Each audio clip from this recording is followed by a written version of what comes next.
Hey everyone, and welcome to our chapter on string formatting. When we're going to be coding, we're going to notice a lot of the times we're going to want to format our strings. Basically what that means is we're going to want to organize our strings to include variables that we have, which their values are going to be changing as we're going to be printing messages over and over and over again. Or different types of messages, and we're just going to be wanting to implement these variables into our strings. Now, we have a couple of ways to do this.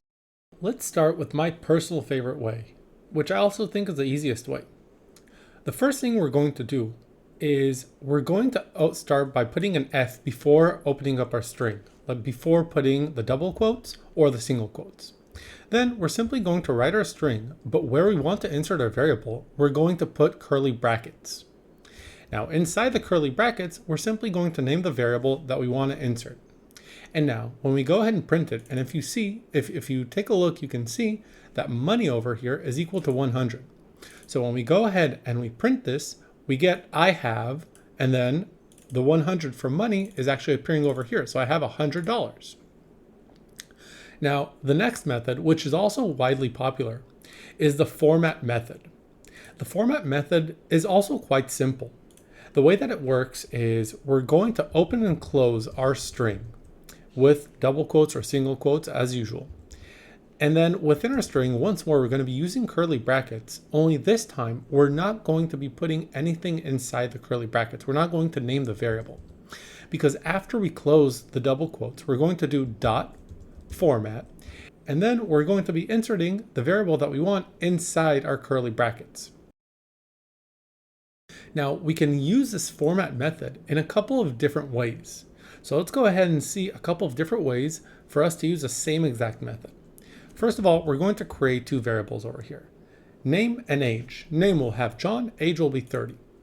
So the first one, which is what we just learned, is where we can have the curly brackets just appear within our string. And then afterwards, we simply insert the variables that we want in the order that we want them to appear within the string. The second way that we have, we're going to mention the order of the variables that we want them to appear inside here. So what that means is when I put my name is, and then I put inside the curly brackets 1, and then NIM, and then inside the curly brackets I put 0 years old, what's going to happen is that age is going to go into 0 because it's the first variable that we're putting inside the format method. And then name is going to go into the location where we have 1 because it's the second variable. Now I'm going to remind you that in Python, we start counting from 0.